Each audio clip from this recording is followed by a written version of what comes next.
ಅಂತ ಮುಂದೆ ಅವರೇ ಇಟ್ಟಾರ. ಮತ್ತೆ ಬಲ್ಲವರಿಗೆ ಬಲ ಇಲ್ಲ ಅಂತ ಅವರೇ ಇಟ್ಟಾರ.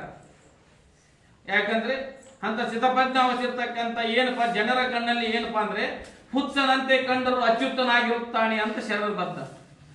ಜನರ ಕಣ್ಣಲ್ಲಿ ಹುಚ್ಚನಂತೆ ಕಂಡರು ಅಚ್ಯುತನಾಗಿರುತ್ತಾನೆ, ಪರಮಾತ್ಮನ ಸಮೀಪವಾಗಿರ್ತಕ್ಕಂಥ ಪರಮಾತ್ಮನ ಸ್ವರೂಪ ಜ್ಞಾನದಲ್ಲಿ ತಲ್ಲಿನಾಗಿರ್ತಕ್ಕಂತಿರ್ತಾನೆ ಸದ್ಗುರುನಾಥ. ಅವರು ಬಲ್ಲವರಿಗೆ ಬಲವಿಲ್ಲ, ಗುರುವಿನ ಒಲವಿಲ್ಲದವನಿಗೆ ಮುಕ್ತಿ ಇಲ್ಲೆಂದ ಸರ್ವಜ್ಞ ಅಂತ ಬರೋದು. ಅಂತ ಗುರುವಿನ ಏನಪ್ಪಾ ಕೃಪಾ ಕಟಾಕ್ಷ ಆಗದ ವಿನ, ಗುರುವಿನ ಕರುಣೆ ಆಗದ ವಿನ ಏನೇನು ಸಾಧಿಸಲಿಕ್ಕೆ ಸಾಧ್ಯವಾದ ಅವನಿಗೆ ಮುಕ್ತಿ ಇಲ್ಲಂದ ಸರ್ವಜ್ಞ ಅಂತ ಹೇಳ್ತಾರೆ. ಮತ್ತೊಬ್ಬರ ಶರಣ ಮಹಾತ್ಮರು ಹೇಳ್ತಾರೆ, ಗುರುವಿನ ಒಲವಿಲ್ಲದವನಿಗೆ ಏನೇನು ದೊರಕೊಳ್ಳಲರಿಯದು ಸಮ್ಯಕ್ ಜ್ಞಾನ ಅಂತ ಹೇಳ್ತಾರೆ. ಅಂತ ಶ್ರೋತ್ರಿಯ ಬ್ರಹ್ಮನಿಷ್ಠ ಸದ್ಗುರುವಿನ ಕರುಣೆ ಆಗದ ವಿನ, ಆ ಗುರುವಿನ ಕೃಪಾ ಕಟಾಕ್ಷ ಆಗದ ವಿನ ಏನಪ್ಪಾ ಅಂದ್ರೆ ಅವನಿಗೆ ಏನೇನು ದೊರಕೊಳ್ಳಲರಿಯದು ಸಮ್ಯಕ್ ಜ್ಞಾನ ಅಂತ ಹೇಳಿದಾರೆ. ಅವನಿಗೆ ಏನೇನು ಸಾಧಿಸಲಿಕ್ಕೆ ಬರಂಗಿಲ್ಲ. ಅದಕ್ಕೆ ಶ್ರೀಮನ್ ನಿಜಗುಣ ಶಿವಿಗಳು ಅಂದ್ರೆ ಶಿವಕಾರುಣ್ಯದ ಮೊದಲನೇ ಸೂತ್ರ ಹೇಳಿದ್ದಾರೆ, ಶ್ರೀ ಗುರು ವಚನೋಪದೇಶವನ್ನು ಆಲಿಸಿದಾಗಲ್ಲ ಹೌದು ನರನಿಗೆ ಮುಕ್ತಿ ಅಂತ ಹೇಳಿದರು.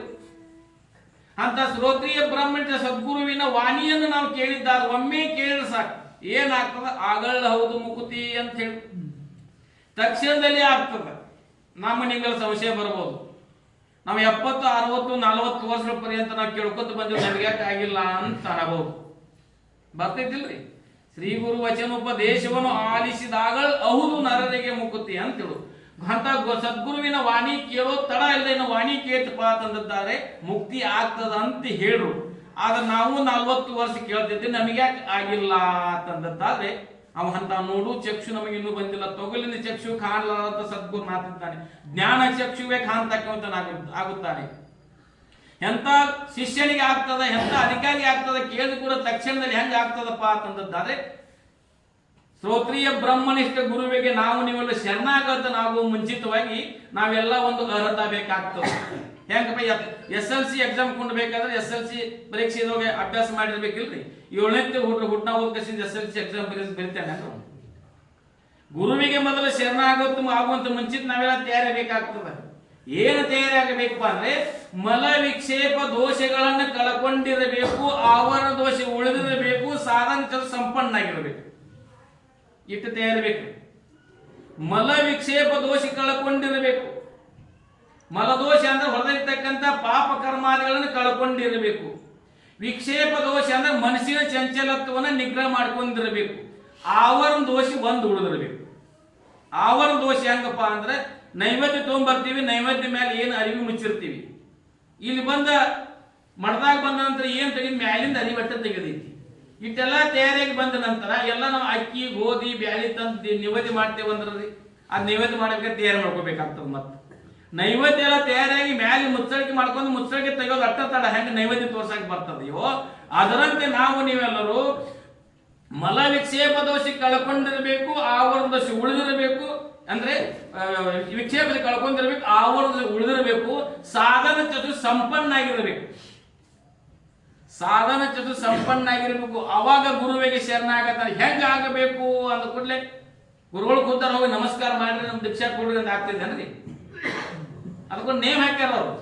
ತದ್ವಿದ್ದಿ ಪ್ರಣಿಪಾತೇನ ಪರಿಪ್ರಶ್ನೇನ ಸೇವಾಯ ತೇ ಜ್ಞಾನಂ ಜ್ಞಾನಿ ತತ್ವದರ್ಶಿನಿ ಅಂತ ಹೇಳ್ಯಾರ. ಅಂತ ಗುರುವಿನ ಉಪದೇಶ ತಗೋಬೇಕಾದ್ರೆ ತದ್ವಿದ್ದಿ ಪ್ರಣಿಪಾತೇನ ಪರಿಪ್ರಶ್ನೇನ ಸೇವಯ ಉಪದೇಶಂತಿ ತೇ ಜ್ಞಾನಂ ಜ್ಞಾನಿ ತತ್ವದರ್ಶಿನಿ ಅಂತ ಇಟ್ಟಾರೆ. ಅಂತ ಗುರುವಿಗೆ ಶರಣಾಗತನಾಗಬೇಕು. ಹಣ್ಣ ಕರ್ಪೂರಾದಿ ತೆಗೆದುಕೊಂಡು ದೀರ್ಘ ದಂಡವತ್ ನಮಸ್ಕಾರವನ್ನು ಮಾಡಬೇಕು. 8 ಅಂಗಗಳನ್ನು ಹಚ್ಚಿ ಗುರುವಿಗೆ ಏನ್ ಹಾಕಬೇಕು? ತಂದೆ ನೀನು, ತಾಯಿ ನೀನು, ಬಂಧು ನೀನು, ಬಳಗವ ನೀನು, ನೀನಲ್ಲದೆ ಮತ್ತಾರು ಇಲ್ಲವಯ್ಯ ಕೂಡಲ ಸಂಗಮ ದೇವ ಎಂಬಂತೆ ಎಲ್ಲವನ್ನು ಪೂರ ಅವ್ರಿಗೆ ಅರ್ಪಣೆ ಮಾಡಿಬಿಟ್ಟೆವಪ್ಪ ಅಂದ್ರೆ ಕಾಯು ಜವಾಬ್ದಾರಿ ಸದ್ಗುರು ಇರ್ತಕ್ಕಂಥದ್ದಾಗ್ತದೆ. ಇಟ್ಟು ಪೂರ್ಣ ಶರಣಾಗತನಾಗಬೇಕು. ಅವಾಗ ಸದ್ಗುರುನಾಥ ಶರಣಾಗತನಾಗಿ ಸದ್ಗುರುನಾಥ ಉಪದೇಶ ಮಾಡೋದು ಅಟ್ಟ ತಡ. ಏನಪ್ಪಾ ಅಂದ್ರೆ ನೀನು ಸತ್ತು ಚಿತ್ತು ಆನಂದ ನಿತ್ಯ ಪರಿಪೂರ್ಣ ಸ್ವರೂಪ ಅದಿ ಅಂತ ಹೇಳೋದು ಅಟ್ಟ ತಡ. ಮ್ಯಾಲಿ ಮುಚ್ಚುಗಳು ತೆಗೆದಾಗ ಆಗ್ತದೆ. ಆವರ ದೋಷ ಹೋಯ್ತಪ್ಪ ಅಂತಂದಿದ್ದಾರೆ ನಮ್ಮ ಚೈತನ್ಯ ಸ್ವರೂಪ ಆಗಿರ್ತಕ್ಕಂಥ ಸತ್ತು ಚಿತ್ತು ಆನಂದ ನಿತ್ಯ ಪರಿಪೂರ್ಣ ಸ್ವರೂಪ ಆಗಿರ್ತಕ್ಕಂಥ ಪರಮಾತ್ಮನ ಸ್ವರೂಪ ಇದೀವಿ. ಸತ್ತು ಅಂದ್ರೆ ಏನ್ ತಿಳ್ಕೊಳ್ಬೇಕಿಲ್ಲ, ತ್ರಿಕಾಲಾಭಾದಿತ್ವಂ ಸತ್ಯತ್ವಂ ಮೂರು ಕಾಲದಲ್ಲಿ ಬಾಧೆಗುಂದದೆ ಮೂರು ಕಾಲವನ್ನು ಅರಿತಕ್ಕಂಥ ಯಾವ ಸ್ವರೂಪ ಐತಲ್ಲ ಅದಕ್ಕೂ ಸತ್ಯತ್ವ ಅಂತ ಹೇಳಿದ್ರು. ತ್ರಿಕಾಲ ಬಾಧಿತ್ವಂ ಸತ್ಯತ್ವಂ, ಮೂರು ಕಾಲದಲ್ಲಿ ಬಾಧೆಗುಂದದ ಯಾವ್ದು ಐತೋ ಅದಕ್ಕೂ ಸತ್ಯ ವಸ್ತು ಅಂತ ಸತ್ತು. ಚಿತ್ತು ಅಂತಂದ್ರೆ ಸ್ವಯಂ ಪ್ರಕಾಶವಾಗಿರ್ತಕ್ಕಂಥ ಅಂತ ಬಂದ್ರೆ ಸ್ವಯಂ ಪ್ರಕಾಶವಾಗಿರ್ತಕ್ಕಂಥ ಪರಮಾತ್ಮ ಅದು ಸ್ವರೂಪ ನಾವು ತಿಳ್ಕೊಂಡೆವಪ್ಪ ಅಂತಂದ್ರೆ ಅದು ನಮ್ಮ ಸ್ವರೂಪ ಐತೆ. ಮತ್ತೇನೈತೆ ನಮ್ಮ ಯಾವ ಸ್ವರೂಪ ಐತೆ ಆದ ಸ್ವರೂಪ ಅಂತ ತಿಳ್ಕೊಳ್ಬೇಕ ನಾವೆಲ್ಲ ಸಾಧನ ಸೃಷ್ಟಿ ಸಂಪನ್ನ ಆಗಿರ್ಬೇಕು. ಹೆಂಗಪ್ಪ ಅಂತಂದ್ರೆ ಸದಾವಕಾಲ ಸಜ್ಜನರ ಸಂಘದಲ್ಲಿರ್ಬೇಕು, ಶಾಂತರ ಸಂಘದಲ್ಲಿರಬೇಕಾಗ್ತದೆ, ಮಹಾತ್ಮರ ಸಂಘ ಸಾಮೀಪ್ಯದಲ್ಲಿರಬೇಕಾಗ್ತದೆ. ಮಹಾತ್ಮರ ವಾಣಿಗಳನ್ನು ಸದಾವಕಾಲ ಶ್ರವಣ ಮನನ ನಿಧ್ಯಾಸನ ಮಾಡೋದ್ರಿಂದ ಏನಾಗ್ತದಪ್ಪ ಅಂತಂದಾದ್ರೆ ನಾವು ಸುಶೀರ್ಭೂತರಾಗ್ತೀವಿ. ಹೆಂಗ ಆಗ್ತೀವಿ ಅಂತ ಪರಮಾತ್ಮ ಒಲಿಮೆ ಆಗಬೇಕಾದ್ರೆ ಶ್ರೀಮನ್ ನಿಜ ಬರ್ತಾರೆ. ಏನ್ ಬರ್ತಾರೋ ಎಂತ್ವಲಿವನೋ ತನಗಿನ್ಯಂತ್ವಲಿವನೋ ಕರ್ಣತ್ರಯ ದೋಷ ಮೇರೆ ಕಂತು ಕಾಲ ಪುರವೈರಿ ಗುರು ಶಂಭುಲಿಂಗ ತನಗಿನ್ಯಂತ್ವಲಿವನು ಎಂತ್ವಲಿವನು ಎಂತ್ವಲಿವನು ಅಂತ 3 ಸಲ ಉದ್ಗಾರ. 3 ಸಾಲ ಯಾಕೆ ಉದ್ಗಾರ ತೆಗಿಬೇಕು? ಒಮ್ಮೆ ಅನ್ಬೇಕಿತ್ತು ಎಂತ್ವಲಿವನು ಅನ್ಬೇಕಿರ್ತಲ್ಲ. ಯಾಕಂದ್ರೆ ಕಾಯ ವಾಚ ಮನಸ್ಸಿನಿಂದ ಶುದ್ಧಾಂತಕರಾಗುವುದಕ್ಕೋಸ್ಕರ ಶರೀರಕ್ಕೊಮ್ಮೆ ಎಂತ್ವಲಿವನು, ವಾಣಿಗೊಮ್ಮೆ ಎಂತ್ವಲಿವನು, ಮನಸ್ಸಿಗೊಮ್ಮೆ ಎಂತ್ವಲಿವನು ಎಂತ್ವಲಿವನು ಎಂತ್ವಲಿವನು ತನಗಿನ್ಯಂತ್ವಲಿವನು ಕರ್ಣತ್ರಯ ದೋಷ ಮೀರೆ ಕಂತು ಕಾಲ ಪುರವೈರಿ ಗುರು ಶಂಭುಲಿಂಗ ತನಗಿನ್ಯಂತ್ವಲಿವನು ಅಂತ 3 ಸಲ ಉದ್ಗಾರ ಮಾಡ್ರಿ. ಯಾಕೆ ಮಾಡ್ರಿ? ಕಾಯ ವಾಚ ಮನಸ್ಸಿನ ಶುದ್ಧಾಂತಕರಾಗಬೇಕು. ಕಾಯ ವಾಚದಿಂದ ಶುದ್ಧಾಂತರಾಗಬೇಕು. ಇವು 3 ಶುದ್ಧಾಂತಕರಾಗದ ವಿನ ಪರಮಾತ್ಮನ ಸ್ವರೂಪ ಇರತಕ್ಕಂಥ ಸದ್ಗುರುವಿನ ಒಲಿಮೆ ಆಗುವುದಿಲ್ಲ, ಸದ್ಗುರುವಿನ ಕರುಣೆ ಆಗುವುದಿಲ್ಲ. ಇದೆಲ್ಲ ಆಗಬೇಕಾದ್ರೆ ನಾವು ಏನು ಮಾಡಬೇಕು? ಪ್ರತಿನಿತ್ಯ ಮಹಾತ್ಮರ ಚಿಂತನೆ ಮಾಡಬೇಕಾದ್ರೆ, ಮಹಾತ್ಮರ ವಾಣಿಗಳನ್ನು ಕೇಳಬೇಕಾದ್ರೆ, ಮಹಾತ್ಮರ ಪೂಜೆ ಪುನಸ್ಕಾರ ಮಹಾತ್ಮರನ್ನ ಗುಣಗಾನ ಮಾಡಬೇಕು. ಅದಕ್ಕೆ ಹೇಳಿದ ಮತ್ತು ಶ್ರೀಮನ್ಯ ಜೀವಿಗಳು ಜೀವ ಸಂಬೋಧನ ಮೊದಲನೇ ಪದ್ಯ ಹೇಳ್ಯಾರ, ಸೂತ್ರ ಪರವಿತ ಪದ್ಯ ಹೇಳ್ಯಾರ. ಏನ್ ಹೇಳಿದ್ರು? ನೆನೆಯುವುದನ್ನು ಹೃದಯ ಕಾಲ ಜಚ್ಚರದಳು ವಿನೂತ ಗುರು ಮೂರ್ತಿಯನು ಉಮೇಶ ನಂಗ್ರೇನು ಬಳಿಕ ನಿನ್ನನ್ನು ಸುವಿಚಾರ ಮಾಡಲಾಗಿ ನಿನಗೌದು ಮುಕುತಿ ಅಂತ. ಏನ್ ಎದ್ದು ಕೂಡ್ಲಿ ಏನ್ ಮಾಡಂದ್ರಿ? ಎದ್ದು ಕೂಡ್ಲಿ ಬೆಡ್ ಚಾ ಕುಡಿ ಅಂದ್ರೆ ಏನಿಟ್ರಲ್ಲಿ? ನೆನೆಯುವುದನ್ನು ಹೃದಯ ಕಾಲ ಜಚ್ಚರದಳು, ಎದ್ದು ಕೂಡಲೇ ಬ್ರಾಹ್ಮಿ ಮುಹೂರ್ತದಲ್ಲಿ ಶುಚಿರ್ಭೂತನಾಗಿ ಏನು ಮಾಡು? ಸದ್ಗುರುವಿನ ನೆಂಟಕ್ಕಂತನಾಗು, ಸದ್ಗುರುವಿನ ಗುಣಗಾನ ಮಾಡು, ಸದ್ಗುರುವಿನ ಸ್ತುತಿ ಮಾಡು. ಸದ್ಗುರುವಿನ ಸ್ತುತಿ ಮಾಡಿದ್ದಾಗ ಏನಾಗ್ತದಪ್ಪ ಅಂತಂದ್ರೆ ಸದ್ಗುರುನಾಥ ನಮ್ಮಲ್ಲಿ ಆಗಿರ್ತಕ್ಕಂಥ ದೋಷಗಳನ್ನು ನಿವಾರಣೆ ಮಾಡ್ತಕ್ಕಂಥ ಸಾಮರ್ಥ್ಯ ಐತಿ. ದೋಷಗಳನ್ನು ನಿವಾರಣೆ ಮಾಡ್ತಕ್ಕಂಥ ಸಾಮರ್ಥ್ಯವು ಸದ್ಗುರುವಿನ ಇರ್ತಕ್ಕಂಥದ್ದು ಐತಿ. ಮುಂದೆ ಏನ್ ಹೇಳ್ರಿ? ಗುರುವಿನ ನೆನೆ ಅಂತ ಹೇಳಿ ಮುಂದ ಪರಮಾತ್ಮನನ್ನ ನೆನೆ ಅಂತ ಹೇಳಿದ್ರು. ಬಳಿಕ ಪರಮಾತ್ಮ ನೆನಿ ಅಂತ ಹೇಳಿ ಪರಮಾತ್ಮ ನೆನಿ ಮತ್ತೆ ಮುಂದೆ ಯಾಕೆ ಇಟ್ರಿ? ಒಬ್ಬ ಗುರುವಿಗೆ ಶ್ರೋತ್ರಿಯ ಬ್ರಹ್ಮನಿಷ್ಠ ಗುರುವಿಗೆ ಶರಣಾಗತನಾದ್ರೆ ಗುರುವಿನ ಕರುಣೆ ಆದ್ರೆ ಏನಾಗ್ತದೆ? ಮುಕ್ತಿ ಆಗ್ತದ ಅಂತ ಹೇಳ್ತೀರ ಅನ್ಬೇಕು. ಪರಮಾತ್ಮನಿಗೆ ಯಾಕೆ ನೆನಿಬೇಕು ಅಂತ ಪ್ರಶ್ನೆ ಬರಬಹುದು. ಯಾಕೆ ಎಲ್ಲ ತಿಳ್ಗಾರಗಳನ್ನ ಬಿಡಿಸಾಡ, ಅದಕ್ಕೆ ಚಲೋ ವಿಷಯ ತೆಗೆದಿದ್ದೆ. ಪರಮಾತ್ಮನ ಯಾಕೆ ನೆನಿಬೇಕು ಅಂತ ನಿಮ್ಗೆ ಸಮಸ್ಯೆ ಬರೋದು. ಗುರುವಿನಿಂದ ಮುಕ್ತಿ ಆಗ್ತದ ಅಂದ್ರೆ ಪರಮಾತ್ಮನ ಯಾಕೆ ನೆನಿಬೇಕು ಅಂತಂದ್ರೆ, ಪರಮಾತ್ಮನನ್ನು ಯಾಕೆ ನೆನಿಬೇಕಪ್ಪ ಅಂದ್ರೆ ಎಳೆ ನಿಮ್ಮ ದಾನ ಬೆಳೆ ನಿಮ್ಮ ದಾನ ಸುಳಿದು ಬೀಸುವ ಗಾಳಿಯು ನಿಮ್ಮ ದಾನ, ನಿಮ್ಮ ದಾನವನ್ನುಂಡು ಅನ್ಯರನ್ನು ಹೊಗಳುವ ಪುಣ್ಯಗಳ ಏನೆಂಬೆ ಕಾಣ ರಾಮನಾಥ ಅಂತಿಟ್ಟದ ಜೇಡದಾಶಮಯ್ಯ. ಪರಮಾತ್ಮನ ಪ್ರಾಪ್ತಿಯಾಗಿರ್ತಕ್ಕಂಥ ಪರಮಾತ್ಮನ ಅನುಗ್ರಹ ಆಗಿರ್ತಕ್ಕಂಥ ಎಲ್ಲವನ್ನು ಭೋಗ ಮಾಡಿಕೊಂಡು ಮತ್ತೊಬ್ಬರನ್ನು ನೆನೆಯಕತ್ತೇವದ ಪುಣ್ಯಗಳಂತೇನಿ ಅಂತ ಅಂತಾರ ಜೇಡದಾಶಮಯ್ಯ. ಯಾಕೆ ಪರಮಾತ್ಮ ನೆನೆಯಬೇಕು? ಶರೀರ ಕರ್ಮಿಸಿದ್ದಾನೆ. ಶರೀರ ಒಂದು ರೇಖೋ ರಕ್ತದಿಂದ ತಯಾರಾಗಿರ್ತಕ್ಕಂಥ ಸುಂದರವಾಗಿರ್ತಕ್ಕಂಥ ಶರೀರವನ್ನು ಕರುಣಿಸಿದ್ದಾನೆ. ಶರೀರಕ್ಕೆ ಬೇಕಾದಕ್ಕಂಥ ಔಷಧ ಉಪಚಾರಗಳನ್ನು, ಬೆಳೆ ಧಾನ್ಯಗಳನ್ನು ಕೊಟ್ಟಿದ್ದಾನೆ. ಭೂಮಿ ಕೊಟ್ಟಿದ್ದಾನೆ, ನೀರು ಕೊಟ್ಟಿದ್ದಾನೆ, ಗಾಳಿ ಕೊಟ್ಟಿದ್ದಾನೆ, ಅಗ್ನಿ ಕೊಟ್ಟಿದ್ದಾನೆ, ಇರ್ಲಿಕ್ಕೆ ಆಕಾಶ ಮಾಡಿ ಕೊಟ್ಟ. ಅವನು ಉಪ್ಪರ್ ಕಳೆಯಕ್ ಬೇಡ್ರಿ. ಇದ್ರ ಸಂಬಂಧ ಪರಮಾತ್ಮ ನೆನಿ ಅಂತ ಹೇಳಿದ್ರು. ಇದು ಪರಮಾತ್ಮ ನೆನೆದ ನಂತರ ಏನು ಮಾಡು? ನಿನ್ನನ್ನು ಸುವಿಚಾರ ಮಾಡಲಾಗಿ ನಿನಗೌದು ಮುಕುತಿ ಅಂತ ಹೇಳಿದ್ದಾರೆ. ನಿನ್ನನ್ನು ಸುವಿಚಾರ ಮಾಡಲಾಗಿ ಅಂತಂದ್ರೆ ನಾನು ಯಾರು ಇದ್ದೇನೆ ಅಂತ ವಿಚಾರ ಮಾಡಬೇಕು. ನಾನು ಯಾರು ಇದ್ದೇನೆ ಅಂತಂದದ್ದು ನಮಗೆ ಗೊತ್ತಿಲ್ಲ ಅಂದ್ರೆ ಕಲ್ಲಪ್ಪ ಮಲ್ಲಪ್ಪ ದೇವಿ ಅಂತಂತೀವಿ. ಇದೆಲ್ಲ 10, 12, 13, 21 ಸವ್ವಾ ತಿಂಗಳು ಇಟ್ಟಿರ್ತಕ್ಕಂಥ ಹೆಸರೈತು. ಆದ್ರೆ ನಿನ್ನ ಮೂಲ ಸ್ವರೂಪ ಯಾವುದೈತಿಪ್ಪ ಅಂದ್ರೆ ಅವರು ಸ್ವರೂಪ ಆಗಿರ್ತಕ್ಕಂಥ ತ್ರಿಕಾಲಾಭಾದಿತ್ವಂ ಸತ್ಯತ್ವಂ ಹೇಳ್ತಾರೆ. ಮೊದಲು ಹೇಳ್ಯಾರ, 3 ಕಾಲದಲ್ಲಿ ಬಾಧೆಗುಂದದೆ ಯಾವ್ದು ಇರ್ತಕ್ಕಂಥದ್ದೈತು ಅದು ಸತ್ಯ ವಸ್ತು. ಆ ನಿನ್ನ ಸ್ವರೂಪ ಐತಿ, 3 ಕಾಲದಲ್ಲಿ ಇರ್ತಕ್ಕಂಥದ್ದೈತಿ. ಅಂತ ಗುರುವಿನನ್ನ ಕರುಣೆ ಮಾಡಿಕೊಂಡು ನಾವು ಮುಕ್ತರಾಗಬೇಕಾಗಿದೆ. ಅಂತ ಗುರುವಿನ ತಾಕತ್ತು ಏನೈತಿಪ್ಪ ಅಂತಂದಿದ್ದಾರೆ. ಕೂಡಲ ಸಂಗಮನಾಥ ಬರೆದ ಹಣೆ ಬರವನ್ನು ಹರಿಹರ ಬ್ರಹ್ಮಾದಿಗಳನ್ನು ತೆಪ್ಪಿಸಲು ಸಾಧ್ಯವಿಲ್ಲ ಅಂತ ಬರ್ದ. ಆದ್ರೆ ಒಬ್ಬ ಶ್ರೋತ್ರಿಯ ಬ್ರಹ್ಮನಿಷ್ಠರಿಗೆ ಸಾಧ್ಯ ಐತಿ. ಪರಮಾತ್ಮನ ಮಾಡಲಾರದ ಕಾರ್ಯವನ್ನ ಸದ್ಗುರುನಾಥ ಮಾಡ್ತಕ್ಕಂಥ ತಾಕತ್ತ ಒಬ್ಬ ಸದ್ಗುರುವಿನಲ್ಲಿ ಇರ್ತಕ್ಕಂಥದ್ದೈತಿ. ಅದಕ್ಕೆ ಬರ್ಗೋ ಸಾಕ್ಷಾತ್ ನರಾಕೃತಿ ಅಂತ ಹೇಳ. ಭಗವಂತನೇ ನರ ರೂಪದಿಂದ ಬಂದು ನಿಮ್ಮೆಲ್ಲ ಉದ್ಧಾರ ಮಾಡ್ಲಿಕ್ಕೆ ಅವತಾರವೆತ್ತಿರ್ತಕ್ಕಂಥ ಒಬ್ಬ ಮಹಾತ್ಮನ ಅವತಾರ ಇರ್ತಕ್ಕಂಥದ್ದೈತಿ. ನಾವು ನೀವು ಅಸಡ್ಡೆ ಮಾಡಿದ್ದೀವಿ. ನಮ್ಮಂತೆದಾರ ಸಂಸಾರಿಗಳದಾರ, ಮಕ್ಕಳದಾರ, ಹೆಂಡ್ರದಾರ, ಮಕ್ಕಳು ತಿಳಿದ್ದೇವೆ ಅಷ್ಟೇ. ಆದರೆ ಒಬ್ಬ ಸಂಸಾರಿ ಇರಲಿ, ಗೃಹಸ್ಥ ಇರಲಿ, ವಾನಪ್ರಸ್ಥ ಇರಲಿ, ಬ್ರಹ್ಮಚಾರಿ ಇರಲಿ, ಏನೋ ಇದ್ರು ಸಹಿತ ಒಬ್ಬ ಗುರು ಅಂತಕ್ಕಂಥ ನಮ್ಮ ಒಮ್ಮೆ ಒಪ್ಪಿದವಪ್ಪ ಅಂದ್ರೆ ಅವನೇ ನಮ್ಮ ಸದ್ಗತಿ ತೋರ್ಸ್ತಕ್ಕಂಥ ನಮ್ಮಲ್ಲಿ ಧ್ಯಾನದಲ್ಲಿ ಇರಬೇಕಾಗ್ತದೆ. ಒಬ್ಬ ಗುರುವಿನ ಅಸಡ್ಡೆ ಮಾಡಿದವಪ್ಪ ಅಂತಂದಾದ್ರೆ ಜನ್ಮ ಜನ್ಮಾಂತರಗಳ ದುಃಖ ಅನುಭವಿಸ್ಬೇಕಾಗ್ತದೆ. ಒಬ್ಬ ಗುರುವಿನನ್ನು ನರನೆಂದವಗೆ ರವರವ ನರಕ ತಪ್ಪದು ಅಂತ ಹೇಳಿದ್ರೆ ಶರಣು. ಒಬ್ಬ ಗುರುವಿನನ್ನ ನರನೆಂದವಗೆ ರವರವ ನರಕ ತಪ್ಪಲಾರದು. ಹರ ಮುನಿದರೆ ಗುರು ಕಾಯುವನು, ಗುರು ಮುನಿದರೆ ಹರ ಕಾಯಲಾರ ಅಂತ ಮುಂದಿಟ್ಟಾರ. ಮತ್ತೆ ಅಷ್ಟು ಗುರುವಿನಲ್ಲಿ ತಾಕತ್ತೈತಿ. ಅದಕ್ಕೆ ಹೇಳ್ತಾರೆ ನ ಗುರುರಧಿಕಂ ನ ಗುರುರಧಿಕಂ ನ ಗುರುರಧಿಕಂ ಘಂಟಾಘೋಷವಾಗಿ 3 ಸಲ ಹೇಳಿದ್ದಾರೆ. ತ್ರಿಲೋಕೇಶದಲ್ಲಿ ಗುರುವಿನಿಂದ ದೊಡ್ಡದಾಗಿರ್ತಕ್ಕಂಥ ಯಾವುದೂ ಇಲ್ಲ. ತ್ರಿಲೋಕೇಶದಲ್ಲಿ ಗುರುವಿನಿಂದ ಶ್ರೇಷ್ಠವಾಗಿರ್ತಕ್ಕಂಥದ್ದು ಯಾವುದೂ ಇಲ್ಲ.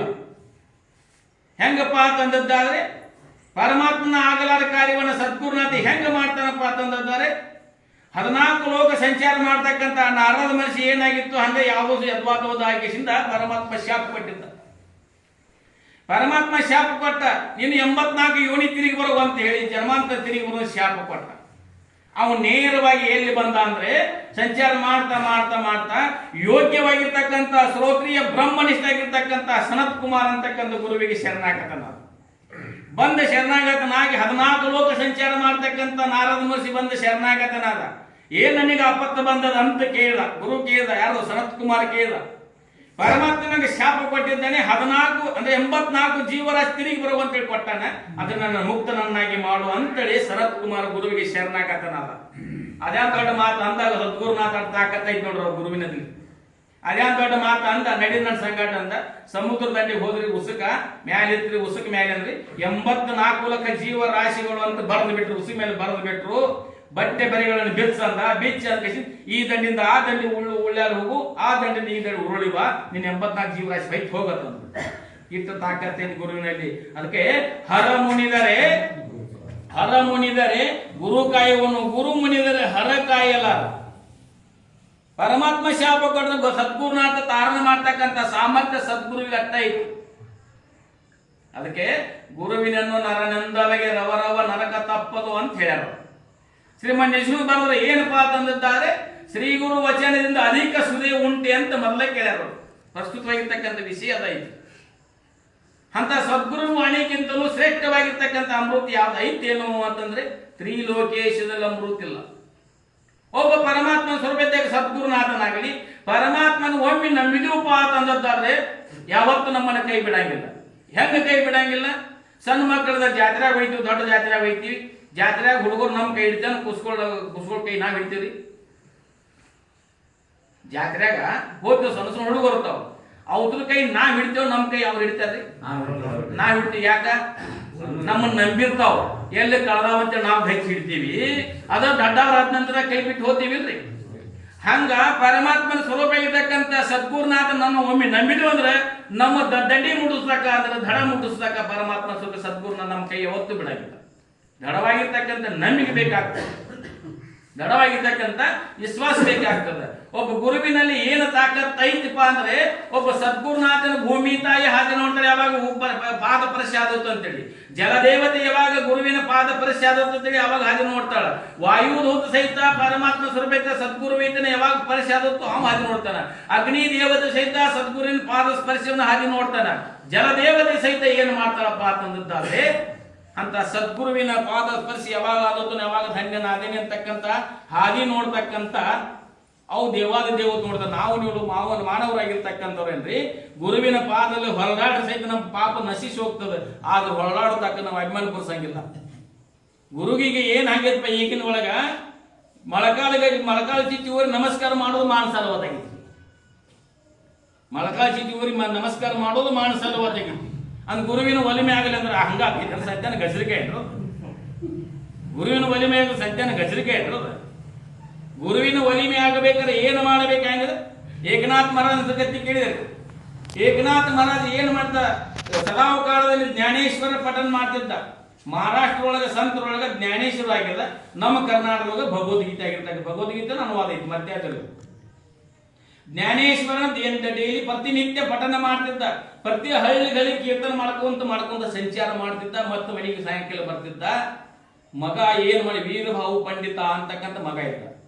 ದೊಡ್ಡ ಮಗಿದ್ದ, ವಯಸ್ಸಿಗೆ ಬಂದಿದ್ದ ಮಗ ವೀರಭಾವು ಪಂಡಿತ. ಏಕನಾಥನ ಮಗ ವೀರಭಾವು ಪಂಡಿತ. ಏಕನಾಥ ಮಹಾರಾಜ್ ಏನು ಮಾಡ್ತಿದ್ದ? ಏನಪ್ಪಾ ಅಂದ್ರೆ ಜ್ಞಾನೇಶ್ವರ ಪಠಣ ಮಾಡುತ್ತಾ ಎಲ್ಲರ ಕೀರ್ತನಾದಿಗಳ ಹಳ್ಳಿ ಹಳ್ಳಿ ಮಾಡುತ್ತಾ ಸಂಚಾರ ಮಾಡ್ತಿದ್ದ. ಒಂದು ಮಗ ಬಂದ. ಹೆಂಗಾಗಿತ್ತು ಅಂದ್ರ ಉಣ್ಣಿ ಕೆಚ್ಚೊಳ ಇದ್ದು ಹಾಲನೊರೆಯನ್ನು ಸವಿಲಾರ ರಕ್ತವನ್ನು ಹೀರಿದಂತೆ ಮನ್ಯಾಗ ಏಕನಾಥ ಮಹಾರಾಜ ಬಿಟ್ಟಲ್ಲ ಬಂದ್ರೆ ಪರಮಾತ್ಮನ ಮನ್ಯಾಗಿದ್ದು ಸಹಿತ ಅರಿಲಾರದಂತ ಆಗಿದೆ ನಮ್ಮ ಪರಿಸ್ಥಿತಿ. ಏಕನಾಥ ಮಹಾರಾಜ್ ಹಿಂಗೆ ಏನ್ ಬಂದ್ರೆ ಜ್ಞಾನೇಶ್ವರ ಪಠಣ ಮಾಡ್ತಿದ್ದ. ಅಷ್ಟರೊಳಗೆ ಮಗ ಬಂದ, ವೀರಭಾವು ಪಂಡಿತ ಬಂದ ಅಪ್ಪಗೆ ಏನಂದ? ದಂಡ ಪಿಂಡಾಗಿ ಮನ್ಯಾಗಿರೋದು ಯೋಗ್ಯ ಅಲ್ಲ ಅಂದ. ಯಾರಿಗ್ರಿ? ಅಪ್ಪಗಂದ ಏಕನಾಥ ಮಹಾರಾಜಗ ದಂಡ ಪಿಂಡವಾಗಿ ಮನ್ಯಾಗಿರೋದು ಯೋಗ್ಯ ಅಲ್ಲ ಅಂದ. ಜ್ಞಾನಿಗಳಿಗೆ ಅಟ್ಟ ಬೇಕಾಗಿರ್ತೈತಿ. ಹಣ್ಣಾದ ಕೂಡಲೇ ಸುಮ್ಮ ಗಾಳಿ ಬೀಳುವ ಅಟ್ಟ ಬೇಕಾಯ್ತು, ಕಳಿಸಿ ತಾನಾಗಿ ಬೀಳ್ತೈತಿ. ಆಗ ಹಣ್ಣು ಬೀಳುವೊಳಗಾಗಿ ಹಣ್ಣು ತೊಟ್ಟು ಕಳಿಸಿ ಬೀಳುವೊಳಗೆ ಕೂಡಲ ಸಂಗಮ ದೇವ ನನಗ ಬೇಕೆಂದು ಎತ್ತಿಕೊಂಡು ಹೋದ ಅಂತ ಬರ್ತದೆ. ಜ್ಞಾನಿಗಳು ಪಕ್ವಾಗಿರ್ತಕ್ಕಂಥರಾಗಿರ್ತಾರೆ. ಗಾಳಿ ಬಿಡುವ ಅಟ್ಟ ಅವಾಗ ಏನ ಪಕ್ವಾಗಿರ್ತಕ್ಕಂಥ ಹಣ್ಣ ಕಳಿಸಿ ಹೋಗ್ತಕ್ಕಂಥ ಇವು ಸಂಸಾರ ಬಾಧೆ ಕಳಿಸಿ ಹೋಗ್ತಕ್ಕಂಥ ಏನ ಸಂಗತಿ ಒದಗಿ ಬಂದಿತ್ತು. ಅಷ್ಟರೊಳಗ ಮಗ ಅಂದ ದಂಡ ಪಿಂಡವಾಗಿ ಮನೆಯಾಗಿರೋದು ಯೋಗ್ಯ ಅಲ್ಲ ಅಂತ. ಅಂದ್ರೆ ಹಡೆದಿರ್ತಕ್ಕಂಥ ಮಗನ ಒಪ್ಪಿಬೇಕಾಗ್ತದೆ. ಸಂಸಾರಸ್ಥರಾದ ನಂತರ ಸನ್ಯಾಸಿ ದೀಕ್ಷಾ ತಗೋಬೇಕಾದ್ರೆ ಕೈ ಹಿಡಿದು ಸಪ್ತ ಪದಿ ತುಳಿರ್ತಕ್ಕಂಥ ಹೆಂಡತಿ ಒಪ್ಪಿಗೆ ಬೇಕಾಗ್ತದ. ಹಡೆದ ಮಕ್ಕಳ ಒಪ್ಪಿಗೆ ಬೇಕಾಗ್ತದ. ಅಪ್ಪ ನಿನ್ನ ಒಪ್ಪಿಗೆ ಸಿಕ್ತು, ನಿಮ್ಮ ಅವ್ವನಾಟ ಕೇಳು ಅಂದ ಏಕನಾಥ ಮಹಾರಾಜ. ನಿಂದು ಒಪ್ಪಿಗೆ ಸಿಕ್ತು, ನಿಮ್ಮ ಅವ್ವನಾಟ ಕೇಳು ಅಂದ. ಇವ್ ಹುಡುಗ ಏನ್ ಮಾಡ? ವೀರಭಾವು ಪಂಡಿತ ಅಲ್ಲಿ ಪಡಸಲ ನಿಂತು ಒದರಿದ. ಅವ ಅಪ್ಪ ನೋಡು ಅಂದ. ಆಕಿ ಏನು ಒಳಗೆ ಅಡಿಗೆ ಮಾಡೋ ಗದ್ದಾಗಿದ್ರು ಗೊತ್ತಾಗ್ಲಿಲ್ಲ. ಏನ್ರು ನೀ ಹೇಳ್ರೈತೆ ನಾಯಣ ಹೇಳೋದೈತಿ ಅಂದ್ಳು. ಆಕಿ ಒಳಗ ನೀ ಹೇಳ್ರಾಯ್ತಲ್ಲ ನಾಯಣ ಹೇಳೋದೈತಿ ಅಂದ್ಳು. ಕೈ ಹಿಡಿದು ಸಪ್ತ ಪದ ದುರ್ತಕ್ಕಂಥ ಹೆಂಡತಿ ಒಪ್ಪಿಗೆ ಸಿಕ್ತು, ಮಗನ ಒಪ್ಪಿಗೆ ಸಿಕ್ತು, ನಂದೇನು ಇಲ್ಲಿ ಕೆಲಸ ಐತಿ ಅಂತ ಏನು ಮಾಡಿದ? ಜ್ಞಾನೇಶ್ವರ ಗ್ರಂಥವನ್ನ ತೆಡಿ ಮೇಲೆ ಹೊತ್ಕೊಂಡ ಸಂಚಾರಕ್ಕೆ ಹೋಗಿ ಮನೆ ಬಿಟ್ಟು ಹೋಗ್ಬಿಟ್ಟ. ಹೋದ ಎಲ್ಲಿ ಹೋದ ಅಂದ್ರೆ ಈಗ ಮನೆ ಕುಂಭಮೇಳ ಐತ್ರ ಪ್ರಯಾಗ ರಾಜ್ಯದ ಒಂದು 10 ಕಿಲೋಮೀಟರ್ ದೂರ ಇರ್ತಕ್ಕಂಥ ಚಿಕ್ಕ ಹಳ್ಳಿ ಒಳಗ ಅಲ್ಲಿ ಏನ್ ಕೀರ್ತನ ಮಾಡ್ತಿದ್ದ. ಕೀರ್ತನ ಮಾಡ್ತಿದ್ದ. ಮಗ ಅಂದಿದ್ದ, ಹೆಂಡತಿ ಅಂದ್ರು ಮನೆಯಿಂದ ಹೋಗ್ತಕ್ಕಂಥ ಒಪ್ಪಿಗೆ ಕೊಟ್ಟಂಗೆ ಮಾಡ್ರು. ಆದ್ರೂ ಸಹಿತ ರಕ್ತ ಸಂಬಂಧ ಕರುಳ ಕೇಳಬೇಕಿಲ್ಲ. ಮುಂದೆ ಮಗನಂದಳು ಹೆಂಡತಿ, ನಾವು ನೀವು ಸಿಟ್ನಾಗ ಯಾವ್ದೊಂದು ಮಾತಿನಾಗ ಅಂದೀವಿ, ಅದನ್ನ ಅಪ್ಪ ಮನಿ ಬಿಟ್ಟು ಹಾದ ಒಂದು ವಾರ ಆಯ್ತು ಇನ್ನೂ ಬಂದಿಲ್ಲ, ಎಲ್ಲಿ ವಾದ ಹುಡುಕಾಡಕೊಂಡು ತೊಗೊಂಡ್ ಬರುವು ಅಂತೇಳಿ ಅವ್ವ ಅಂದಳು. ವೀರಭಾವು ಪಂಡಿತನಿಗೆ ಅಂದಳು. ವೀರಭಾವು ಪಂಡಿತ ಹಂಗ ಸಂಚಾರ ಮಾಡ್ತಾ ಮಾಡ್ತಾ ಮಾಡ್ತಾ ಪ್ರಯಾಗರಾಜದಿಂದ 10 ಕಿಲೋಮೀಟರ್ ಚಿಕ್ಕ ಹಳ್ಳಿ ಒಳಗ ಏಕನಾಥ ಮಹಾರಾಜ್ ಏನ್ ಮಾಡ್ತಿದ್ದ? ಕೀರ್ತನ ನಡೆದುತ್ತೆ. ಒಂದು ಕೀರ್ತನ ಮಾಡ್ಕೊಂಡು ಅಲ್ಲಿ ठिकाಣ ಹೋಗಿದ್ದ. ಅಷ್ಟರೊಳಗೆ ಏನಾಗಿತ್ತು ಆ ಕೀರ್ತನಕ್ಕ? ಅಷ್ಟರೊಳಗೆ ಅವಾಗ ಈಗ ಮನೆ ಕುಂಭಮೇಳ ಆಯ್ತಲ್ಲ, ಅವಾಗ ಕುಂಭಮೇಳ ಆಗಿತ್ತು. ಅವಾಗ ಗಂಗಾ ಯಮುನಾ ಸರಸ್ವತಿ ಸಂಗಮ ಆಗಿರ್ತಕ್ಕಂಥ ಸ್ಥಾನದೊಳಗ ಇಲ್ಲಿ ಪ್ರಯಾಗರಾಜ್ಯದೊಳಗ ಕುಂಭಮೇಳದೊಳಗ ಎಲ್ಲಾ ಭಕ್ತಾದಿಗಳು ಬಂದು ಪಾಪವನ್ನು ನಮ್ಮ ಉಡಿ ತುಂಬಿ ಪವಿತ್ರ ಹೋಗಿರ್ತಕ್ಕಂಥಾಗಿ ನಮ್ಮ ಪಾಪದಿಂದ ಉಡಿ ತುಂಬಿದ ನಮ್ಮ ಪಾಪ ಯಾರಿಂದ ಪರಿಹಾರ ಅಂತೇಳಿ ಗಂಗಾ ಯಮುನಾ ಸರಸ್ವತಿ ಚಿಂತಾಕ್ರಾಂತರಾಗಿ ಚಿಂತೆ ಮಾಡ್ಕೊಂಡು ಕುಂತಿದ್ರು. ಯಾರಿ? ಗಂಗಾ ಯಮುನಾ ಸರಸ್ವತಿ ನಮ್ಮ ಪಾಪ ಎಲ್ಲಾ ಜನ ಪಾಪ ಬಿಟ್ಟು ಪವಿತ್ರ ಆಗಿ ಹೋದ್ರು, ಪಾಪದಿಂದ ನಮ್ಮ ಉಡಿ ತುಂಬಿದ. ಇದು ಯಾರಿಂದ ಪವಿತ್ರ ಏನಾಗ್ತದೆ, ಪವಿತ್ರ ಆಗ್ತದೆ, ಯಾರಿಂದ ನಿವೃತ್ತಿ ಆಗ್ತದೆ ಚಿಂತಾಕ್ರಾಂತರ ಕೂತಿದ್ರು. ಅಷ್ಟರ ನಾರದ ಮಹರ್ಷಿ 14 ಲೋಕ ಸಂಚಾರ ಮಾಡ್ತಾ ಮಾಡ್ತಾ ಅಲ್ಲೇ ಬರ್ತಿದ್ದ. ದೇವಾದಿ ದೇವತೆಗಳು ನಮಸ್ಕಾರ ಮಾಡಿದ. ಯಾವ ಚಿಂತೆಯೊಳಗೆ ಕುಂತೀರಿ ಅಂತ ಕೇಳಿಬಿಟ್ಟ. ಅಲ್ಲ ಮನಿ ಏನಪ್ಪಾ ಅಂದ್ರೆ ಕುಂಭಮೇಳ ಆಗಿರ್ತಕ್ಕಂಥದ್ರಲ್ಲಿ ಎಲ್ಲ ಭಕ್ತಾದಿಗಳು ಪಾಪದಿಂದ ನಮ್ಮ ಮುಡಿ ತುಂಬಿ ಅವರು ಪವಿತ್ರ ಹೋಗಿದ್ದಾರೆ. ಈ ಪಾಪ ಯಾರಿಂದ ನಿವಾರಣೆ ಆಗ್ತದ ಚಿಂತೆ ಮಾಡದೇವಿ ಅಂತೇಳಿ ನಾರದ ಮಹರ್ಷಿಗೆ ಅಂದ್ರೆ ಯಾರು? ದೇವಾದಿ ದೇವತೆಗಳು ಗಂಗಾ ಯಮುನಾ ಸರಸ್ವತಿ ಅಂದ್ರು. ಅಟ್ಟಾಗಿ ಚಿಂತೆ ಮಾಡಿದ್ರೆ ಅನ್ನು ಇಲ್ಲೇ 10 ಕಿಲೋಮೀಟರ್ ಚಿಕ್ಕ ಹಳ್ಳಿ ಒಳಗೆ ಏಕನಾಥ ಮಹಾರಾಜ ಕೀರ್ತನ ಮಾಡ್ತಿದ್ದಾನೆ. ಅವನ ಕೀರ್ತನ ಕೇಳೋದ್ರಿಂದ ಅವನ ಸೇವಾದಿಗಳನ್ನು ಮಾಡೋದು ನೀವು ಪಾಪ ಪರಿಹಾರ ಆಗ್ತದೆ, ಅಲ್ಲಿ ಹೋಗ್ರಿ ಅಂತ ಹೇಳಿಬಿಟ್ಟ ಗಂಗಾ ಯಮುನ ಸರಸ್ವತಿ ಹೇಳಿಬಿಟ್ಟ. ಹೇಳಿಬಿಟ್ಲಿ ಸಾಯಂಕಾಲ 8 ಗಂಟೆಗೆ ಪ್ರವಚನ ಚಾಲಾಗ್ತಿ, ಕೀರ್ತನ ಚಾಲಾಗ್ತಿತ್ರಿ. ಇವ್ರು ಮಧ್ಯಾಹ್ನ 4 ಗಂಟೆಗೆ ಏನ್ ಗಂಗಾ ಯಮುನ ಸರಸ್ವತಿ ತರುಣ ಇರ್ತಕ್ಕಂಥ ನವಯೌವನ ಯುಕ್ತವಾಗಿರ್ತಕ್ಕಂಥ ಹೆಣ್ಮಕ್ಳ ರೂಪವನ್ನು ತಾಳಿ ಒಳ್ಳೆ ಪಿತಾಂಬರ ಉಡುಗೆಯನ್ನು ತೆಗೆದುಕೊಂಡು ಕೊರಳಿರ್ತಕ್ಕಂಥ ಆಭರಣ ಹಾಕೊಂಡು ಕೈಯಾಗ ಬಂಗಾರದ ಏನಪ್ಪಾ ಅಂದ್ರೆ ಆರತಿ ಹಿಡ್ಕೊಂಡು ಮಧ್ಯಾಹ್ನ 4 ಗಂಟೆಗೆ ಬಂದ್ರು. ಎಲ್ರಿ ಪ್ರಯಾಗರಾಜ್ 10 ಕಿಲೋಮೀಟರ್ ಇರ್ತಕ್ಕಂಥ ಏಕನಾಥ ಮರ ಹೇಳ್ತಕ್ಕಂಥ ಕೀರ್ತನ ಹೇಳ್ತಕ್ಕಂಥ ಸ್ಥಾನಕ್ಕೆ ಬಂದ್ರೆ. ಆರತಿ ಇಟ್ಟು ಏಕನಾಥ ಮರ ತೇಜು ಪೂಜ್ಯವಾಗಿರ್ತಕ್ಕಂಥ ಜ್ಞಾನ ಭರಿತವಾಗಿರ್ತಕ್ಕಂಥ ಏಕನಾಥ ಮಹಾರಾಜ ಒಂದು ಗಟ್ಟಿ ಮೇಲೆ ಆಸನ ಮೇಲೆ ಭಗವದ್ಗೀತೆ ಚಿಂತನೆ ಏನಪ್ಪಾ ಅಂದ್ರೆ ಜ್ಞಾನೇಶ್ವರ ಚಿಂತನೆ ಮಾಡ್ಕೊಂತ ಕುಂತಿದ್ದ. ಬಂದು ನಮಸ್ಕಾರ ಮಾಡಿ ಆರತಿ ಇಟ್ರಿ. ಆರತಿ ಇಟ್ಟು ಏನ್ ಮಾಡಿದ್ರು, ಅಲ್ಲಿ ಜನ ಕೊಡ್ತಕ್ಕಂತ ಏನ ಆಸನ ಇರ್ತಲ್ಲ ಅದೆಲ್ಲ ಅಂಗಳ ಹುಡುಗಿರ್ರಿ. ಯಾರ್ರಿ? 3 ಮಂದಿ ಹೆಣ್ಮಕ್ಳ ಅಂಗಳ ಹುಡುಗಿರ್ರಿ. ಅಂಗಳ ಹುಡುಗಿ ಜನ ಕೊಂಡಾಕ ಹಾಸಿಗೆ ಹಾಸ್ರಿ. ಏಕನಾಥ ಮಹಾರಾಜ ಕೀರ್ತನ ಹೇಳ್ತಕ್ಕಂತ ಆಸನ ತಯಾರು ಮಾಡ್ರಿ. ಪ್ರವಚನಕ್ಕೆ ಮುಂದೆ ಕೂತ್ರಿ ಕೇಳಿದ ನಂತರ ಮತ್ತೇನಿ ಮಂದಿ ಏನ್ ಪ್ರಸಾದ ಮಾಡಿದ ನಂತರ ಪ್ರಸಾದ ಮಾಡಿರ್ತಕ್ಕಂತ ತಟ್ಟೆಗಳನ್ನ 3 ಮಂದಿ ತೊಳೆದ್ರಿ. 3 ಮಂದಿ ತಟ್ಟೆಗಳನ್ನು ತೊಳೆದು ಏನ್ ಮಾಡಿ ಉಳಿದಿರ್ತಕ್ಕಂಥ ಪ್ರಸಾದ ಸೇವನೆ ಮಾಡಿ ಮತ್ತೆ ರಾತ್ರಿನೂ ಹೋಗ್ತಿದ್ರು. 10 ಕಿಲೋಮೀಟರ್ ದೂರ ಇದ್ರೆ ಮತ್ತೆ ಸಂಗಮ ಆಗಿರ್ತಕ್ಕಂಥ ಸ್ಥಾನ ಗಂಗಾ ಯಮುನಾ ಸರಸ್ವತಿ ಸಂಗಮದಲ್ಲಿ ಮತ್ತೆ ಹೋಗ್ತಿದ್ರು. ಇವ್ ಅಟ್ರೊಳಗೆ ವೀರಭಾವು ಪಂಡಿತ ಅಪ್ಪನ ಹುಡುಕ್ಯಾಡ್ ಅಲ್ಲಿ ಬಂದು ಮಧ್ಯಾಹ್ನ 2 ಗಂಟೆಗೆ ಬಂದು ಕೂತ ತಂದೆಗೆ ಸಂಗಾಟ ಸುಖ ದುಃಖಗಳನ್ನು ಮಾತಾಡ್ತಿದ್ದ, ಆವುಗಳು ಮಾತಾಡ್ತಿದ್ದ. ಅಟ್ರೊಳಗೆ 4 ಗಂಟೆಗೆ 3 ಮಂದಿ ಹೆಣ್ಮಕ್ಳು ಬಂದ್ರು. ಆರತಿ ತಗೊಂಡು ಬಂದು ಆರತಿ ಇಟ್ರು. ಏಕನಾಥ್ ಮಹಾರಾಜ್ ದೀರ್ ದಂಡವತ್ ನಮಸ್ಕಾರ ಹಾಕಿ ಏನ್ ಮಾಡ್ರಿ ಮತ್ತೆ ಅಂಗಳ ಉಡಾಗ ಶುರು ಮಾಡ್ರು. 3 ಮಂದಿ ಅಂಗಳ ಉಡಾಗ ಶುರು ಮಾಡ್ರು. ಅಂಗಳ ಉಳ್ದ ಆದ ನಂತರ ಸಿಂಹಾಸನ ತಯಾರು ಮಾಡ್ರು. ಆಸನ ತಯಾರು ಮಾಡಿದ ನಂತರ ಮತ್ತೆ ಪ್ರವಚನ ಕೇಳಿದ ನಂತರ ಮತ್ತೆ ಎಲ್ಲರೂ ಭಕ್ತಾದಿಗಳು ಉಂಡ ನಂತರ ಪಾತ್ರೆಗಳನ್ನು ತೊಳೆದಿಟ್ಟು ಮಾಡಿ ಉಳಿದ ಪ್ರಸಾದ ಮಾಡಿ ಹೋಗ್ತಿದ್ರು. ಒಂದು ದಿವಸ ನೋಡಿದ ಯಾರ ವೀರಭಾವು ಪಂಡಿತ ಏಕನಾಥ ಮಹಾರಾಜ ಮ್ಯಾಗ ಒಂದು ದಿವಸ ನೋಡಿದ. 2 ದಿವಸ ನೋಡಿದ ಅವ್ ವಿಚಾರ ಬಿತ್ತು. ಮಧ್ಯಾಹ್ನ 4 ಗಂಟೆಗೆ ನವಯೌವನ ಯುಕ್ತ ಇರ್ತಕ್ಕಂಥ ಒಳ್ಳೆ ಪಿತಾಂಬರ ಉಟ್ಕೊಂಡು ಆಭರಣ ಹಾಕೊಂಡು ಬರ್ತಾರೆ 3 ಜನ ಹೆಣ್ಮಕ್ಳು. ಇಲ್ಲೆಲ್ಲ ಕಸ ಗೂಡಿಸ್ತಾರ. ಇಲ್ಲಿ ಏನ್ ಮಾಡ್ತಾರೆ, ಪ್ರವಚನ ಕೇಳ್ತಾರ, ಆಸನ ತಯಾರು ಮಾಡ್ತಾರ. ಎಲ್ಲಾ ಆದ ನಂತರ ಎಲ್ಲಾ ಪಾತ್ರಗಳನ್ನು ತೊಳೆದಿಟ್ಟು ಹೋದ್ರೆ ಇವ್ರು ಯಾರು ಇರಬೇಕು ಅಂತ ವಿಚಾರ ಬಿತ್ತು ವೀರಭಾವು ಪಂಡಿತನಿಗೆ. ಇವ್ರು ಯಾರು ಇರಬೇಕು ಅಂತ ವಿಚಾರ ಮಾಡ್ಕೊಂತ ಪ್ರವಚನ ಮುಗಿದ ನಂತರ ಎಲ್ಲಾರು ಊಟ ಮಾಡಿದ ನಂತರ ಹೆಂಗಪ್ಪ ಒಬ್ಬ ಮಹಾತ್ಮನ ದರ್ಶನಂ ಸ್ಪರ್ಶನಂ ಸಂಭಾಷಣಂ ಕೇವಲ ಮುಕ್ತಿಯೊಪ್ಪದು ಸ್ವತಂತ್ರ ಸಿದ್ಧಲಿಂಗೇಶ್ವರ. ಒಬ್ಬ ಜ್ಞಾನಿಯ ದರ್ಶನ ಆಗೋದ್ರಿಂದ, ಜ್ಞಾನಿಯ ಸ್ಪರ್ಶ ಆಗೋದ್ರಿಂದ, ಜ್ಞಾನಿಯ ವಾಣಿ ಕೇಳೋದ್ರಿಂದ ಜೀವನ್ಮುಕ್ತನಾಗಿ ಹೋಗ್ತಕ್ಕಂಥದ್ದು ವಾಣಿ ಅದ. ದರ್ಶನಂ ಸ್ಪರ್ಶನಂ ಸಂಭಾಷಣಂ ಕೇವಲ ಮುಕ್ತಿಯೊಪ್ಪದು ಸ್ವತಂತ್ರ ಸಿದ್ಧಲಿಂಗೇಶ್ವರ ಅಂತ ಹೇಳಿದ್ರು. ಹಂಗೆ ಇವಂಗ ವಿಚಾರ ಬಿತ್ತು ಯಾರು ಬರ್ತಾರೆ ಅವರು ರಾತ್ರಿ ಮತ್ತೆ ಹೋಗ್ತಾರ, ಎಲ್ಲಿ ಹೋಗ್ತಾರೋ ಅಂತೇಳಿ ಅವ್ರು ಹಿಂದಿಂದ ಬೆನ್ನಟ್ಟಿ 10 ಕಿಲೋಮೀಟರ್ ಹಾದ. ಅವ್ರು ಸಂಗಮ ಇರ್ತಕ್ಕಂಥ ಗಂಗಾ ಯಮುನ ಸ್ಥಾನ ಬಂದ ನಂತರ ಅಲ್ಲಿ ಏನು ಮಾಡುವ ನೀರಿನಾಗ ಇಳಿದ್ರು. ಎಲ್ಲ ಇವ ಕಾಣ್ತಿದ್ದ, ಅರ್ಥ ಹಚ್ಕೊಂಡು ಹೋಗ್ತಿದ್ರು, ಅರ್ಥ ಹಚ್ಕೊಂಡು ಬರ್ತಿದ್ರು. ಎಲ್ಲ ಬೆಳಕಿನ ಕಾಣ್ತಿತ್ತು. ಏನ್ ಮಾಡಿದ, ಹೆಣ್ಮಕ್ಳು ಕೈಕಾಲ ಮುಖ ತಗೋ ಹೋಗಿರಂಬ ಅಂದು ದಂಡಿಗೆ ನಿಂತ. ಕೈಕಾಲ ಮುಖ ತಗೋ ಹೋಗಿದ್ರ ಅಂತೇಳಿ ದಂಡಿಗೆ ನಿಂತ. ಅವ್ರು ಯಾರಿಗೂ ರಾತ್ರಿ 12 ಗಂಟೆಗೆ ಒಳಗೆ ಹಾದ್ರ ನೀರಿನಾಗ ಅವ್ರು ಸ್ವಲ್ಪ ಇರ್ತಕ್ಕಂಥ ಗಂಗಾ ಯಮುನಾ ಸರಸ್ವತಿ ಸ್ವಲ್ಪ ಇರ್ತಕ್ಕಂಥ ಗಪ್ಪಾದ್ರಿ. 1 ತಾಸಾಯ್ತು, 2 ತಾಸಾಯ್ತು, 3 ತಾಸಾಯ್ತು, ಬರಲಿಲ್ಲ. ಮಧ್ಯಾಹ್ನ 4 ಗಂಟೆಗೆ ಅಲ್ಲೇ ಕೂತಾವ. ವೀರಭಾವು ಪಂಡಿತ ಇವ್ರು ಯಾರ ಚೌಕಸಿ ಮಾಡಿ ಹೋಗಬೇಕು ಅಂತೇಳಿ ಮಧ್ಯಾಹ್ನ 4 ಗಂಟೆ ಮಧ್ಯಾಹ್ನ 4 ಗಂಟೆ ಅಲ್ಲೇ ಕೂತ. ಮತ್ತ ಏನ್ ಯಥಾಸ್ಥಿತಿ ಹೆಂಗೆ ಹೆಣ್ಮಕ್ಳು ನೀರ್ನೇ ಹೋಗಿದ್ರಲ್ಲ ಅದೇ ರೂಪವನ್ನು ತೆಗೆದುಕೊಂಡು ಮ್ಯಾಲೆ ಬಂದ್ರಿ. ಬಂದ ನಂತರ ಹೋಗಿ ನಮಸ್ಕಾರ ಮಾಡಿದ. ತಾಯಿಯವ್ರು ನೀವು ಯಾರ್ರಿ? ನಾನ್ ನೀರ್ನ್ಯಾಗ 10 ನಿಮಿಷ 5 ನಿಮಿಷ 15 ನಿಮಿಷ ಭಾಳ ಮುಳುಗಾವ್ ಅರ್ಧ ತಾಸು ನೋಡಿದನು. ನೀನು ರಾತ್ರಿ 12 ಗಂಟೆಗೆ ಹೋದಾಗ ಈ ಮಧ್ಯಾಹ್ನ 4 ಗಂಟೆಗೆ ನೀವು ಮ್ಯಾಲೆ ಬಂದಿರೋ ನೀವ್ ಯಾರ ಅಂತ ವಿಚಾರ. ನೀವ್ ಯಾರ ಅಂತ ಅಂದ್ಕೊಡ್ಲೆ ನಾವು ಲಕ್ಷ್ಮೀ ಆದ್ರೆ ಗಂಗಾ ಯಮುನಾ ಸರಸ್ವತಿ ಜಲದೇವತೆಗಳ ದೇವಿ. ಹಿಂದೆ ಬಾಗಿರ್ತಕ್ಕಂಥ ಪ್ರಯಾಗರಾಜ್ ಒಳಗೆ ಹೆಂಗೆ ಕುಂಭಮೇಳ ಆಯ್ತಲ್ಲ, ಕುಂಭಮೇಳ ಬಂದಿರ್ತಕ್ಕಂಥ ಭಕ್ತಾದಿಗಳು ಪಾಪ ಎಲ್ಲ ನಮ್ಮ ಉಡಿ ತುಂಬಿಗಾರ. ಇದು ಪರಿಹಾರ ಆಗಬೇಕಂದ್ರೆ ನಾರದ ಮಹರ್ಷಿ ಒಂದು ಇತ್ತು ಇದ್ದಾನೆ. ಅಲ್ಲಿ 10 ಕಿಲೋಮೀಟರ್ ದೂರ ಇರತಕ್ಕಂಥ ಏಕನಾಥ ಮಹಾರಾಜನ ದರ್ಶನ ಅವ್ರ ವಾಣಿ ಕೇಳೋದ್ರಿಂದ, ಅಲ್ಲಿ ಸೇವಾ ಮಾಡೋದ್ರಿಂದ ಪಾಪ ನಿವಾರಣೆ ಆಗ್ತದ ಅಂತ ಹೇಳ್ಯಾರ ಅಂತೇಳಿ ಅಲ್ಲಿ ಹೊಂಟೇವಿ. ನಮ್ಮ ಪಾಪ ನಿವಾರಣೆ ಮಾಡ್ಕೊಳಕ್ ಹೊಂಟೇವಿ ಅಂತ ಅಂದಾಗ ಅವಾಗ ವೀರಭಾವು ಪಂಡಿತನಿಗೆ ತಿರುಗಿ ಬಿಡ್ತದ.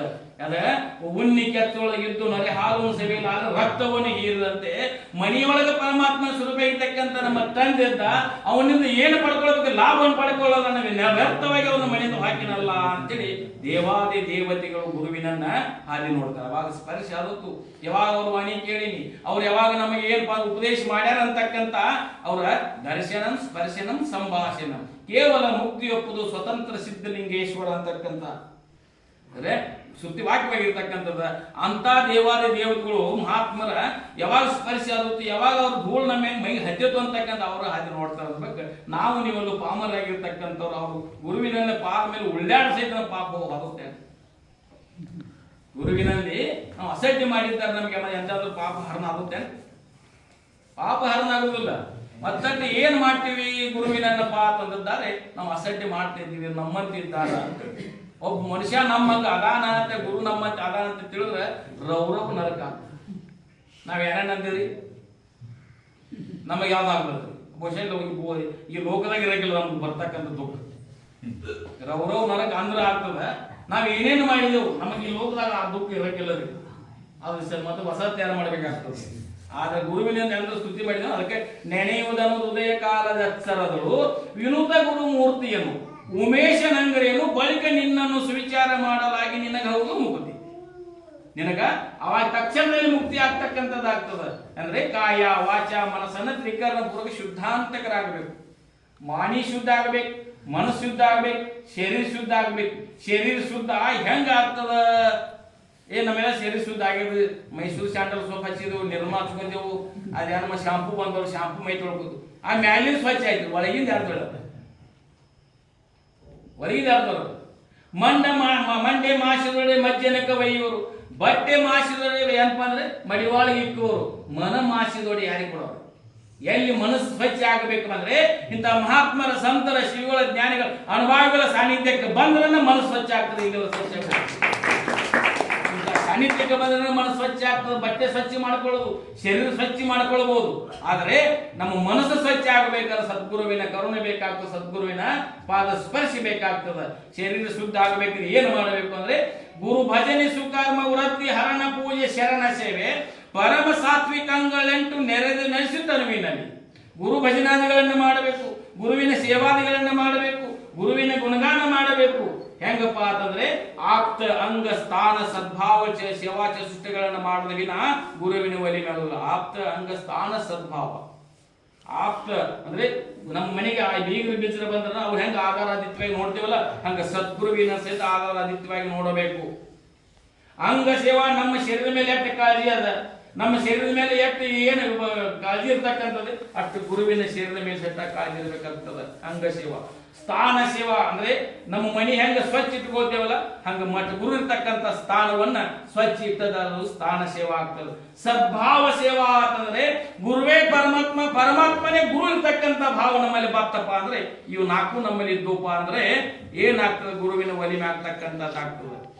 ಅದಕ್ಕೆ ಗುರು ಭಜನೆ ಸುಕರ್ಮ ವೃತ್ತಿ ಹರಣ ಪೂಜೆ ಶರಣ ಸೇವೆ ಪರಮ ಸಾತ್ವಿಕಂಗಳೆಂಟು ನೆರೆದು ನೆಲೆಸಿ ತನುವಿನಲ್ಲಿ ಇವೆಲ್ಲ ನಮ್ಮಲ್ಲಿ ಇರಬೇಕು. ಗುರು ಭಜನಾದಿಗಳು ಮಾಡ್ತಕ್ಕಂಥ, ಗುರು ಸೇವಾ ಮಾಡ್ತಕ್ಕಂಥ, ಗುರುವಿನನ್ನ ಗುಣಗಾನ ಮಾಡ್ತಕ್ಕಂಥ ಈ ವಾಣಿ ಇದ್ದಿದ್ರೆ ಶರೀರ ಶುದ್ಧ ಆಗ್ತಕ್ಕಂಥ. ವಾಣಿಯಿಂದ ಅಂದ್ರೆ ಮತ್ತೊಬ್ಬರಿಗೆ ಮನಸ್ಸಿಗೆ ನೋವು ಆಗದಂತೆ ಮಾತನಾಡಬಾರದು.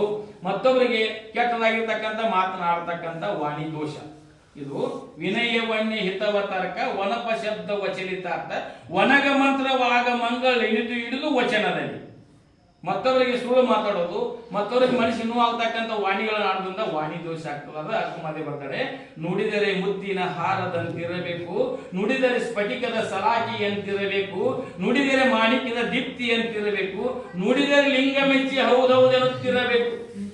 ನಾವು ಮಾತಾಡಿದ್ರೆ ಹೆಂಗಪ್ಪ ಅಂದ್ರೆ ಪರಮಾತ್ಮ ಹೌದೌದು ಅಂತಕ್ಕಂಥ ಮಾತು ಬೇಕಾಗ್ತದೆ. ನಮ್ಮ ನೀವು ಮಾತು ಒಬ್ಬರು ಯಾರು ಹೇಳ್ತಾರೆ ಸರಿ, ನಮ್ಮ ಇವು ಮಾತು ಇದು ವಾಣಿ ಶುದ್ಧ ಆಗ್ರಿ, ಮನಸ್ಸು ಶುದ್ಧ ಆಗಿದ್ರೆ ಶಮೆ ವಿವೇಕ ಆತ್ಮವಿದ್ಯೆ ದಮೆ ದಯ ವಿರಕ್ತಿ ಯೋಗ ಅಮಲ ರೂಪ ಶಂಭುಲಿಂಗ ಒಮರ್ದು ತೋರಿ ಸುಮಣದಲ್ಲಿ ಸಮಾಧಿ ಷಟ್ ಸಂಪತ್ತಿಯನ್ನ ಪಡ್ಕೊಳ್ಬೇಕು. ಮನಸ್ಸನ್ನು ನಿಗ್ರಹ ಮಾಡಿಕೊಂಡು ನಾವೇನು ಗುರುವಿನ ಚರಣಾರವಿಂದಗಳಲ್ಲಿ ಮನಸ್ಸಿಟ್ಟವಪ್ಪ ಅಂತಂದ್ರೆ ತಾನಾಗಿ ಮನಸ್ಸು ಶುದ್ಧ ಆಗ್ತದೆ. ಅದಕ್ಕೆ ಎಂತು ಒಲಿವನು ತನಗಿನ್ನೆಂತು ಒಲಿವನು, ಕರ್ಣತ್ರಯ ದೋಷ ಮೇರೆ ಕಂತು ಕಾಲಪುರ ವೈರಿ ಗುರು ಶಂಭುಲಿಂಗ ತನಗಿನ್ನೆಂತು ಒಲಿವನು ಅಂತಕ್ಕಂಥ ಮಾತನ್ನ ಹೇಳ್ತಕ್ಕಂಥರಾಗಿದ್ದಾರೆ. ಅಂತ ಶರೀರ ಶುದ್ಧ ಆಗ್ಬೇಕು, ವಾಣಿ ಶುದ್ಧ ಆಗ್ಬೇಕು, ಮನಸ್ಸು ಶುದ್ಧ ಆಗ್ತಿರಿ, ಕರ್ಮಕ ಶುದ್ಧ ಅಂತಕರಾಗದ ವಿನ ಏನಪ್ಪಾ ಪರಮಾತ್ಮನ ಸ್ವರೂಪಿರ್ತಕ್ಕಂಥ ಸದ್ಗುರುವಿನ ಒಲಿಮೆ ಆಗುದಿಲ್ಲ. ಅದಕ್ಕೆ ಏನಪ್ಪಾ ಅಂದ್ರೆ ಗುರುವಿನ ತಾಕತ್ತಿ ಎಷ್ಟು ಐತಿಪಾ ಅಂತಂದಾದ್ರೆ ಗುರುವಿನ ಮಹಿಮೆ ಏನಪ್ಪಾ ಅಂದ್ರೆ ಭೂಮಿಯನ್ನ ಹಾಳೆಯನ್ನಾಗಿ ಮಾಡಿ, ಭೂಮಿಯಲ್ಲಿರ್ತಕ್ಕಂಥ ವಟವೃಕ್ಷಗಳ ಲೆಕ್ಕಣಿಕೆಯನ್ನಾಗಿ ಮಾಡಿ, ಸಪ್ತ ಸರ್ವಗಳನ್ನ ಮಸಿಯನ್ನಾಗಿ ಮಾಡಿ, ಸ್ವತಃ ಸರಸ್ವತಿ ತಾಯಿ ಬರ್ಲಿಕ್ಕೆ ಕೂತದ್ದಾದ್ರೆ ಹಾಳಿಯ ಮುಗಿದಿತ್ತಿ ವಿನ, ಲೆಕ್ಕನಿಗೆ ಸವಿದಾವ ವಿನ, ಮಸಿಯ ಮುಗಿದಿತ್ತಿ ವಿನ ಗುರುವಿನ ಗುಣಗಾನ ಮುಗಿಯಂಗಿಲ್ಲ ಅಂತ ಹೇಳ. ಗುರುವಿನ ಗುಣಗಾನ ಮುಗಿಯಂಗಿಲ್ಲ. ಅಷ್ಟು ಗುರುವಿನ ತಾಕತ್ತಿರ್ತಕ್ಕಂಥ ಗುರುವಿನ ಗುಣಗಾನ. ಅದಕ್ಕೆ ಗುರುನಾಥ ನಿನ್ನ ಉಪಕಾರ ಯಾತರಿಂದ ತೀರಿಸಲಿ ಅಂತಕ್ಕಂಥ ಭಜನ್ ಪದ ಅಂತಿರಲಿ. ಗುರುನಾಥ ನಿನ್ನ ಉಪಕಾರ ಯಾತರಿಂದ ತೀರಿಸಲಿ ಅಂತ ಹೇಳಿ. ಸದ್ಗುರುವಿನ ಉಪಕಾರ ಯಾತರ ರೊಕ್ಕ ರೂಪಾಯಿ ಅಧಿಕಾರ ಅಂತ ತೀರ್ಸಕ್ ಬರ್ತೈತೆ ಅಂದ್ರೆ ಗುರುವಿನಲ್ಲಿ ನಾಮಸ್ಮರಣೆ ಮಾಡೋದ್ರಿಂದ, ಗುರುವಿನ ಸುದ್ದಿ ಮಾಡೋದ್ರಿಂದ, ಗುರುವಿನ ಗುಣಗಾನ ಮಾಡೋದ್ರಿಂದ, ಗುರು ಇರ್ತಕ್ಕಂಥ ಸ್ಥಾನಗಳಲ್ಲಿ ಸೇವಾದಿಗಳನ್ನು ಮಾಡೋದ್ರಿಂದ ಗುರುವಿನ ಉಪಕಾರ ತೀರ್ತಕ್ಕಂಥದ್ದಾಗ್ತದೆ. ಅಲ್ಲಿವರೆಗೆ ಉಪಕಾರ ತೀರಂಗಿಲ್ಲ. ಅದಕ್ಕೆ ನ ಗುರು ಅದಕ್ಕಂ ನ ಗುರು ಅದಕ್ಕಂ ನ ಗುರು ಅದಕ್ಕೆ ಅಂತಕ್ಕಂಥ ಹೇಳ್ತಕ್ಕಂಥಿದ್ದಾರೆ. ಅದಕ್ಕೆ ಗುರುವಿನಲ್ಲಿ ಮಹಾತ್ಮರ, ಸಂತರ, ಶಿವಿಗಳ, ಜ್ಞಾನಿಗಳಲ್ಲಿ ಗುಡಿ ಗುಂಡಾರಕ್ಕೆ ಹೋದ್ರೆ ಏನು ಬೇಡ್ಕೊಳ್ಬೇಕು ಅಂತಂದಿದ್ದಾರೆ. ಏನು ಕಷ್ಟಗಳನ್ನು ಕೊಡ್ತಿ ಕೊಡು, ಬಂದಿರ್ತಕ್ಕಂಥ ಕಷ್ಟಗಳನ್ನು ಸಹಿಸ್ತಕ್ಕಂಥ ಸಾಮರ್ಥ್ಯವನ್ನು ಕೊಡುವಂತಕ್ಕಂಥ ಒಂದು ಬೇಡ್ಕೊಳ್ಬೇಕು. ಮಹಾತ್ಮರ, ಸಂತರ, ಶಿವಗಳ, ಜ್ಞಾನಿಗಳ ಓದಿ ಏನು ಬೇಡ್ಕೊ, ಇದನ್ನು ಬೇಡ್ಕೋಬೇಕು. ನಾವೇನು ಬೇಡ್ಕೋತೀವ್ರಿ? ಸಂಸಾರ ತಗೊಳ್ತಕ್ಕಂಥ ವಿಷಯಗಳನ್ನು ಬೇಡ್ತೇವೆ, ಮತ್ತೇನು ಬೇಡಿದ್ರಿ? ಬಾಜುಗ ನೇಮಿ 10 ಲೀಟರ್ ಕೂಡ ಇದ್ದಂತ ಎರಡು ಕೊಡ್ತಕ್ಕೆ ಬಂದಾಗ ನಾನು ಚಾಲು ಇದೆ ಬೇಡ, ಮತ್ತೇನು ಬೇಡ. ಈ ವರ್ಷ 50 ಆಗೈತಿ, ಈ ವರ್ಷ 100 ಆಗಲಿ ಅನ್ನೋದಿಟ್ಟೆ ಬೇಡ. ಇದು ಬಿಟ್ಟಾರ್ದೇನ್ರಿ ಮತ್ತೊಂದು ಬೇಡ್ಕೋತೀವಿ ನೋಡ್ರಿ. ಈ ವರ್ಷ 50 ಆಗೈತಿ, ಇವ್ರು 100 ಟನ್ ಕಬ್ಬು ಮಾಡಿ ಅಂದ್ರೆ ನಿನ್ನ ಕನ್ಬಟ್ ಹಾಸ್ತಾನ. ಅವನ್ ಒಂದು ಕನ್ಬಟ್ ಗಂಟಾಗ ಯೂಸ್ ಹೋಗಿ ನಾ ಹೀಗೆ ಬೇಡ್ಕೋರು. ಅದಕ್ಕೆ ಏನು ಪರಮಾತ್ಮನ ಏನು ಬೇಡುವಿನ ಅಭವ ನಿಮ್ಮನು ಭವಭವದಳು, ಬೇಡುವಿನ ಅಭವ ನಿಮ್ಮನು ಭವಭವದಳು ಮಾನೇನ ಒಲಿದು ಸುಗಿನ ಸುಗುಣ ಸಂತತಿಯನು ಅಂತ ಹೇಳಿದರು. ಮುಂದೆ ಹೇಳ್ತಕ್ಕಂಥ ಸದ್ಗುಣಗಳನ್ನು ಕರುಣಿಸು, ಜನ್ಮ ಜನ್ಮಾಂತರಗಳನ್ನು ಕೊಡು, ನನಗೆ ಏನು ಕೊಡು, ಜನ್ಮಾಂತರ ಕೊಡು ಸಹಿತ ಒಳ್ಳೆಯ ಸದ್ಗುಣಗಳನ್ನು ಕೊಟ್ಟು ನನಗೆ ಕರುಣಿಸು ಅಂತಕ್ಕಂಥ ಸದ್ಗುರುವಿಗೆ ಪೂರ್ಣ ಶರಣಾಗತನಾಗಿ, ಅಂತ ಸದ್ಗುರುವಿಗೆ ಪೂರ್ಣ ಶರಣಾಗತನಾಗಿ ಅವ್ರು ಹೇಳ್ತಕ್ಕಂಥ ವಾಕ್ಯಕ್ಕೆ ಅನುವಾಗಿ ನಾವು ಆಚರಣೆ ತಂದಿದ್ದಾರೆ. ನಮ್ಮ ಮನುಷ್ಯ ಜನ್ಮ ಸಾರ್ಥಕತೆ ಆಗ್ತಕ್ಕಂಥದ್ದಾಗ್ತದೆ. ಇಲ್ಲ ಮನುಷ್ಯ ಜನ್ಮ ಬಂದು ಅದಕ್ಕೆ ಬಂದೀವಿ. ಯಾರಿಗೆ ಬಂದೀವಿ? ಮನುಷ್ಯ ಕುಲದ ಜನನ ಲಾಭ ಆವುದು ಅನಾರೆಂದು ತಿಳಿಯುವುದು. ನಾವು ಯಾಕೆ ಇದೀವಿ ಅಂತ ತಿಳ್ಕೊಳ್ಳಕ್ಕೆ ಬಂದಿರ್ತಕ್ಕಂಥದ್ದು. ತಳುವುದೇ ಮಾಲ್ಕುದಾವುದು ಭವಹರಣ ಅಂತ ಮತ್ತೊಬ್ರು ಹೇಳ್ತಾರೆ. ಅಂತಂದ್ರೆ ತಡ ಮಾಡಿದ್ರೆ ಬಿಡಿಸ್ಕೊಳ್ತಕ್ಕಂಥ ಯಾವ್ದಾದ್ರು ಇರ್ತಪ್ಪ ಅಂದ್ರೆ ಹುಟ್ಟು ಸಾವು ರೂಪ ಇರ್ತಕ್ಕಂಥ ಭವಬಂಧನ ಬಿಡುಗಡೆ ಆಗುವುದು ಮೊದಲು ಆದ್ಯ ಕರ್ತವ್ಯವಾಗಿರ್ತಕ್ಕಂಥದ್ದೇ. ಜನ್ಮಾಂತರ ಬಹಳ ಜನ್ಮಗಳು ಮಾಡಿದೇವಿ. ಹಿಂದಿನ ಜನ್ಮಾಂತರಗಳಲ್ಲಿ ಎಷ್ಟಪ್ಪ ಅಂದ್ರೆ ಏನಾಗಿರ್ಬೇಕು, ಏನೇನು ತಿರ್ಗ ಆಗಿರ್ಬೇಕು, ಗಿಡ ಮರ ಆಗಿರ್ಬೇಕು, ಅನೇಕ ಖಗ ಮೃಗಗಳಾಗಿ ಹುಟ್ಟಿದೇವಿ. ಆದರೆ ರತ್ನ ಸದೃಶ್ಯವಾಗಿರ್ತಕ್ಕಂತಹ ಪರಮಾತ್ಮನ ಸಾಕ್ಷಾತ್ಕಾರ ಮಾಡಿಕೊಳ್ಳಿಕ್ಕೆ ಯೋಗ್ಯವಾಗಿರ್ತಕ್ಕಂಥ ಮನುಷ್ಯ ಜನ್ಮಕ್ಕೆ ಬಂದೇವು ಅಂದ್ಕೊಳ್ಳಿ. ನಾನು ಯಾಕೆ ಬಂದಿದ್ದೇನೆ, ನಾನು ಏನು ಮಾಡ್ತಾ ಇದ್ದೇನೆ, ನಾನು ಏನು ಮಾಡಬೇಕಾಗಿದೆ ಕುಲಂಕುಷ ವಿಚಾರ ಮಾಡಿ ಪೂರ್ಣ ಗುರುವಿಗೆ ಶರಣಾಗತನಾದದ್ದಾದ್ರೆ ನಮ್ಮ ಜನ್ಮ ಸಾರ್ಥಕತೆ ಆಗ್ತದಂತಕ್ಕಂಥ ಮಾತನ್ನು ಹೇಳುತ್ತಾ, ಅಂತ ಸದ್ಗುರುವಿನನ್ನ ನಾವು ನೀವೆಲ್ಲ ಹೆಂಗ ಪರಮಾತ್ಮನೇ ಇದ್ದಾನೆ ಅಂತಕ್ಕಂಥ ಭಾವ ಇರಬೇಕು.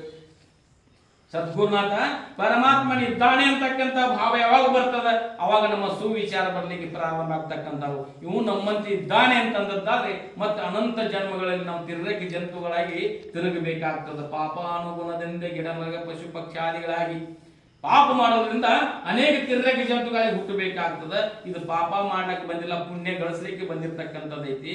ಅದೇ ಪುಣ್ಯವನ್ನು ಮಾಡಿ ನಾವು ಸದ್ಗತಿ ಹೊಂದಿ ಮನುಷ್ಯರ ಸಾರ್ಥಕತೆ ಮಾಡ್ಕೊಂಡು ನಾವು ನೀವು ಧನ್ಯರಾಗುವಂತಕ್ಕಂಥ ಮಾತನ್ನು ಹೇಳುತ್ತಾ, ಅಂತ ಸದ್ಬುದ್ಧಿ ಸದ್ವಿಚಾರ ಸದ್ಗುರುನಾಥ ನಮ್ಮ ನಿಮ್ಮೆಲ್ಲ ಕೊಟ್ಟು ನಮ್ಮ ನಿಮ್ಮೆಲ್ಲ ರಕ್ಷಣೆ ಮಾಡಿ ಅಂತಕ್ಕಂಥ ಬೇಡಿಕೊಳ್ಳುತ್ತಾ ಏನಂತ ವಗುರು ಸೇವನ ಶ್ರೀಗಳ ದೇವಿ ಚರಣಗಳನ್ನು ಅರ್ಪಿಸಿ ನನ್ನೆರಡು ವಾಕ್ಯವನ್ನು ಮಾಡ್ತೀನಿ. ಓಂ